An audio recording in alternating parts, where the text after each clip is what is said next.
It's a Minimalist Monday edition of Optimal Finance Daily, episode 351. Here's what people buy when they spend impulsively, by Kristin Wong of thewildwong.com.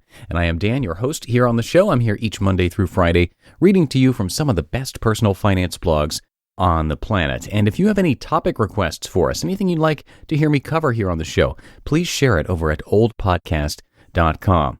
And this episode is brought to you by SendPro from Pitney Bowes. SendPro has 3 times the features of Stamps.com at 1/3 the price. Visit pb.com/finance to learn more and try it free for 90 days. After that, you'll get SendPro for only $5 per month. That's 1/3 of the cost of Stamps.com. That special $5 rate is good for the lifetime of your SendPro subscription, but only when you sign up at pb.com/finance. And to keep things minimal for this Minimalist Monday, let's get right to today's post as we optimize your life. Here's what people buy when they spend impulsively, by Kristin Wong of thewildwong.com. Work is crazy, your schedule is crazy, and you feel like you're going crazy. You attempt to buy your way to calmness, so you hit up your favorite store or you hit the Buy Now button online. Somehow, you feel a sense of satisfaction, relief even. We've all been there. Impulse spending is certainly nothing new. That said, I recently stumbled on some interesting research about the kinds of products we buy when we spend impulsively. The findings say a lot about how we deal with money in general. Impulsive spending makes us feel in control. In a recent study published in the Journal of Consumer Research, researchers looked at the kind of stuff people buy when they spend impulsively. You'd think we would buy luxury items, right? Expensive chocolate, fancy clothes, frivolous gadgets, that sort of thing. Not exactly. Somewhat surprisingly, the researchers discovered that impulsive spending leads us to buy practical, useful things, like Windex. Quote, consumers who experience a loss of control are more likely to buy products that are more functional in nature, such as screwdrivers and dish detergent, because these are typically associated with problem solving, which may enhance people's sense of control. End quote. And there it is, the need for control. It's so easy to feel a complete lack of control over your own life, including your finances, that sometimes buying utilitarian products, like cleaning supplies or other household goods, feels productive. The study hit home for me because Amazon is often the first place I navigate to when I'm feeling burned out at work. Hitting buy now on something you need feels like you're accomplishing something, almost like checking an item off your to-do list. And when you're stressed and confused and vulnerable, that small accomplishment makes you feel better, if only for a moment. How impulsive spending backfires. This seems harmless, right? You need stuff, so you buy stuff. If it makes you feel powerful, what's wrong with a little utilitarian impulsive spending? My own Amazon spending is a good place to start in answering that.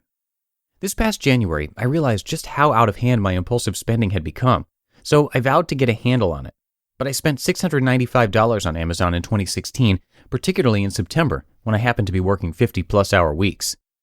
Yes, it is embarrassing, but there it is. I spent nearly $700 in a single month, and the few months before and after weren't great either. How much Windex does a gal need? Granted, I was also planning a wedding around that time, and a fair portion of that was wedding-related expenses. However, it was also an expandable garden hose, a steel pet food dish, and, I'm not even making this up, 2 different kinds of window cleaner. Little expenses like this add up, and the worst part is that you convince yourself you need them, so you don't even track them in your budget. Despite having an actual splurge fund to at least limit my impulsive spending, I never even thought to categorize these expenses as splurges because they just seemed like basic household necessities. My point is, we know impulse spending is a bad habit, but it can also be an insidious one that we don't even recognize. Impulsive spending isn't always expensive brand-name clothes and shiny new gadgets. It's small, seemingly harmless purchases, like household goods we think we need, and that makes it an even more dangerous habit, financially speaking. Also, buying stuff to feel in control is a harmful illusion. When you buy your way out of stress, it doesn't exactly make the stress go away. It's still there. You just have some crap on its way to distract you from the problem. Impulsive spending makes you feel productive and in control, which is also dangerous because it can quickly lead to a lack of control over your budget and your finances. And that, of course, only makes things worse.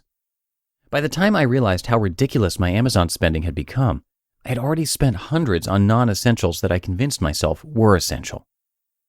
A better way to feel powerful.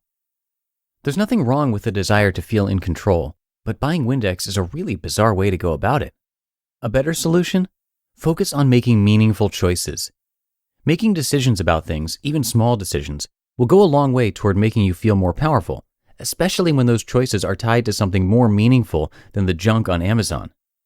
Author Charles Duhigg talks about this concept in his book, Smarter, Faster, Better. In an interview, he explained how people can be taught to feel more powerful. Quote, "You make clear to people how their choices, how their actions have these positive outcomes. Then you put them into situations where they actually have to make controlled choices, and in doing so, they learn." End quote. So first, come up with a meaningful goal. For example, if you feel stressed and powerless at work, it might be a better job. Then, rather than focus on the things you can't control, focus on the things you do have control over, then make choices related to your goals in order to feel more control over them. Those choices could be as simple as picking a friend to help you update your resume, deciding when to talk to your boss about your grievances, or choosing a new profile picture for your LinkedIn page.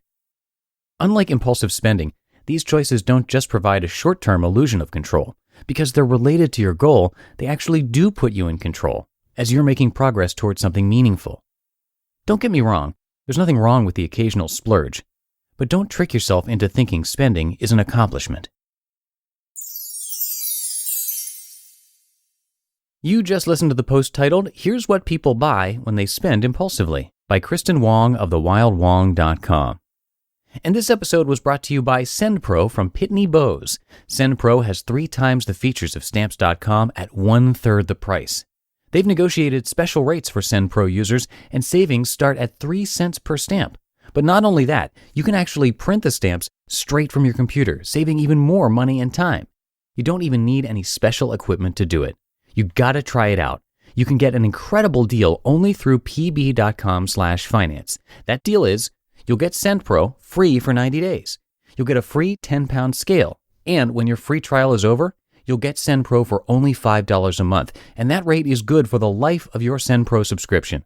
That's $5 a month compared to $15.99 a month for Stamps.com, which is 3 times the features of Stamps.com at 1/3 the price. Again, you can get all of that through our special link, pb.com/finance. Pitney Bowes are masters in the craft of making your business succeed, and we thank SendPro for sponsoring this podcast. And that's it for another Minimalist Monday show. I will be back tomorrow for the 4th of July episode with a post from PT Money all about becoming your own financial expert. So I'll see you there, where your optimal life awaits.